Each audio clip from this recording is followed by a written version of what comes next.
ఎవరికి ఏ పని చెప్పారో ఆ పని మీదే దృష్టి పెట్టాలి.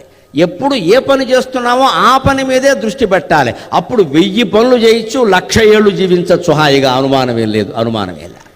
మనం ఈ పని చేస్తూ ఇంకో పని గురించి ఆలోచిస్తూ ఉంటాం. మనం ఇది చేస్తాం, ఇచ్చేస్తే ఉపయోగం ఉంది, రేపు పొద్దున ఇంకో ప్రాజెక్ట్ ఇస్తారు, ఇలా జీవితాంతం చేస్తూనే ఉండాలా. ఐఎమ్ వెరీ మచ్ టైర్డ్ అంటాడు. ఇలాగా అసలు ఆలోచన ఇప్పుడు ఎందుకు? నీకు అప్పగించిన పని ఏదో చెయ్యి. వెరీ మచ్ టైర్డ్ ఇవన్నీ దేనికి అంటే పిన్ పాయింట్ అంటారు దీన్ని. ఎప్పుడు పని చేసేటప్పుడు దృష్టి ఎలా ఉండాలంటే హాల్లో ట్యూబ్లైట్లా ఉండకూడదు మిత్రమా, చేతిలో టార్చ్ లైట్లా ఉండాలి.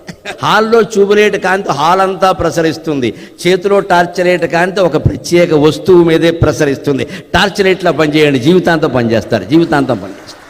దాని కాంతి హాల్ అంతా పడుతోంది అంటే దానికి విస్తృతి ఎక్కువైపోయింది. విస్తృతి ఎక్కువైపోయిన కొద్దీ తలనొప్పి ఎక్కువైపోతుంది. పనిలో మనం ప్రశాంతంగా ఉండాలంటే పని మీద మన దృష్టి టార్చ్ లైట్లా ఉండాలి, ట్యూబ్ లైట్లా ఉండకూడదు.